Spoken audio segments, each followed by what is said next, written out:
Hello, friends. If you're working past 60 in Canada while collecting CPP or OAS, the government can quietly claw back over $1,000 a year, and it will never warn you. There are 6 traps draining working seniors right now, and I want you to stay with me all the way to number 6, because that's the one almost everyone gets completely backwards. It can turn what feels like your biggest loss into your best-paying check for life. Number 1. The Guaranteed Income Supplement Trap, and this is the harshest one, so I'm putting it first. If you collect GIS, most extra income cuts your supplement by 50 cents on the dollar. A senior pulling a $10,000 private pension on top of OAS can watch $5,000 of GIS simply disappear. But here's the break that saves you.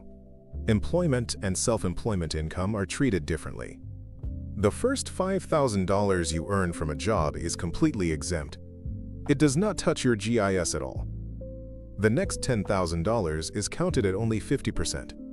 So if you earn $12,000 from part-time work, Service Canada only counts $3,500 of it against your supplement. That's the difference between keeping most of your GIS and losing hundreds every month. Take Margaret, 67, who cleaned offices 3 mornings a week for $12,000 a year. Because it was T4 employment income, only $3,500 reduced her GIS, and she kept roughly $4,250 more supplement than her neighbor, who earned the same amount off the books and reported it wrong. Now the mistake that costs people the most, they pull their spending money from a RRIF instead of a paycheck. RRIF withdrawals get no exemption. They're counted dollar for dollar. A retiree who takes $10,000 from a RRIF can lose $5,000 of GIS, while the same $10,000 earned on a T4 costs them almost nothing. This week, if you're on GIS and still working, keep your income as employment or self-employment earnings, use that $5,000 exemption first, and make sure it's reported correctly at renewal, because Service Canada will not apply the exemption if your income is coded wrong. One wrong box can cost you a full year of supplement, and the max GIS for a single senior is $1,109.85 a month. That's $13,318 a year on the line. That is real money to lose over a filing error. Number 2. The OAS recovery tax, better known as the clawback. For the July 2026 to June 2027 payment year, the threshold is $93,454 of net income. Cross that line, and the government takes back 15 cents of every dollar above it, straight out of your OAS. Here's why working seniors get caught. Your salary, your CPP, your OAS, and any RRIF withdrawals all stack together on line 23,400 of your tax return. Picture someone earning $55,000 from a job, plus $15,000 in CPP and $9,000 in OAS. That's already near $79,000 before a single RRIF dollar. Add 1 good year of overtime or a modest withdrawal, and you're over the line. Say that same worker takes $20,000 out of an RRSP for a new roof. Net income jumps to about $99,000, roughly $5.46 over the threshold, and 15% of that, around $832, is stripped from next year's OAS. Every dollar past $93,454 costs you 15 cents of OAS, and by roughly $152,000 of income, your entire OAS is clawed back to zero.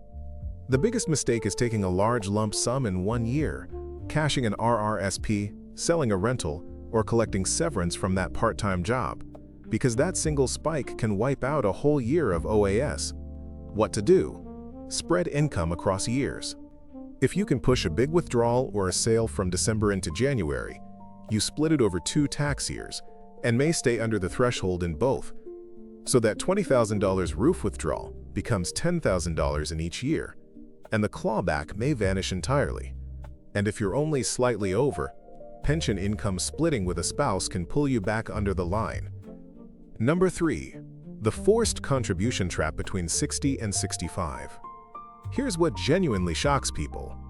If you start CPP at 60 and keep working, you are legally required to keep paying into CPP until the month you turn 65. You cannot opt out.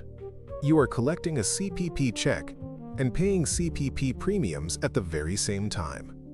On a $50,000 salary, that's roughly $3,000 a year out of your own pocket, plus a matching amount from your employer. It feels like the ultimate trap, paying into a pension you already receive. Consider Bill, who took CPP at 60 and kept driving a delivery route for $48,000.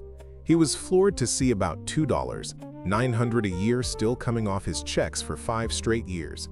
Nearly $14,500 in total contributions he never chose. Most seniors have no clue this is mandatory and are stunned when they spot it on their pay stub. The mistake is assuming that once your CPP starts, your contributions stop. They don't, not until 65. So build this into your decision about when to take CPP. If you plan to keep working full-time in your early 60s, know those years come with mandatory contributions. But hold on tight to this. That money is not lost. It comes back in a very big way, and that's exactly what number 6 is about. So don't leave before then. Number 4. The election almost nobody files. Form CPT 30. Once you turn 65, the rules flip in your favor. From 65 to 70, if you're working and collecting CPP, contributing becomes optional. But it is not automatic. You have to actively choose to stop by filling out CRA Form CPT 30 and handing a copy to your employer. Miss it, and you keep paying CPP premiums you no longer have to pay. On a typical salary that's several $1,000s a year leaving your pocket for no reason you actually chose, on $50,000, about $3,000 gone. The timing rule matters. The election takes effect on the first day of the month after you give the form to your employer. Hand it in during June 2026 and it starts July 1st. Hand it in July 2nd and you've paid a whole extra month for nothing. The mistake is waiting, or assuming your HR department takes care of it. They don't. One retiree, Susan, 66, left CPT 30 sitting on her desk for 8 months and paid roughly $2,000 in premiums she could have stopped with a single signature. The form is yours to file, and you can only change your decision once per calendar year, so choose deliberately. Here's your action step. If you're 65 or older, still working and already drawing CPP, ask whether another year of contributions is worth it. If it's not, download CPT 30 today, fill it in, and hand it to your employer. That one page can put thousands back in your pocket this year. Number 5. The ripple effect most people never see coming. Your working income doesn't just threaten the OAS clawback. That same net income figure on line 23,400 quietly controls a whole stack of other benefits and credits. Push it up and you can lose the age amount tax credit, which begins phasing out around $45,000 and vanishes near $105,000, a credit worth up to about $9,000 in deductions. You can lose part or all of your quarterly GST/HST credit, up to roughly $533 a year for a single senior. You can shrink provincial senior top-ups and income-tested drug plan subsidies that never send you a warning letter. Here's the trap in a real example. Frank, 68, takes on extra weekend shifts to earn $8,000 more. After the OAS clawback bites, the age amount shrinks, his GST credit is cut, and his Ontario drug deductible climbs. He ends up keeping barely $3,500 of that $8,000, the rest evaporated in lost benefits and tax.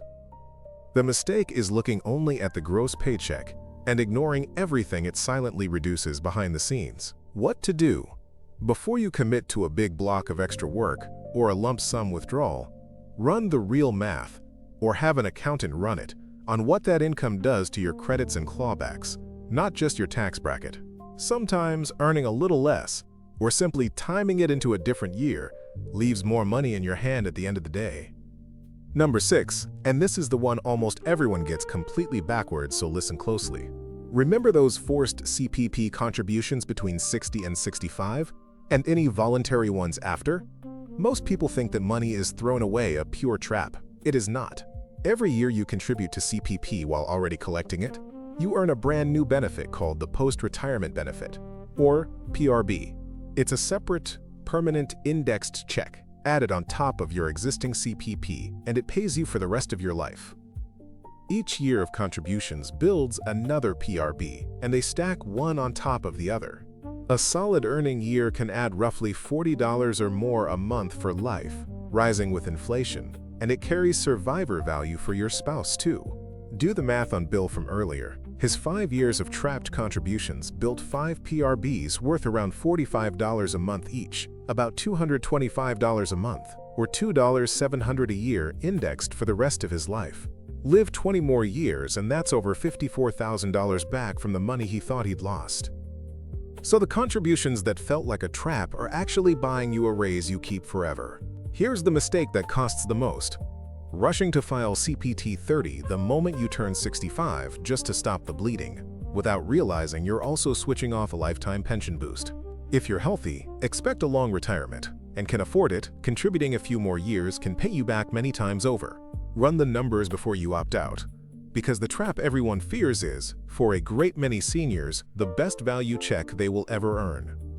So here's your one move this week. Pull your latest tax return, find your net income on line $23,400, and check it against the $93,454 OAS threshold and your GIS status. Then decide whether to time your income, file Captain 30, or keep building that post-retirement benefit. If this helped you or someone you love, subscribe and share it with a friend who's still working. Take care, friends.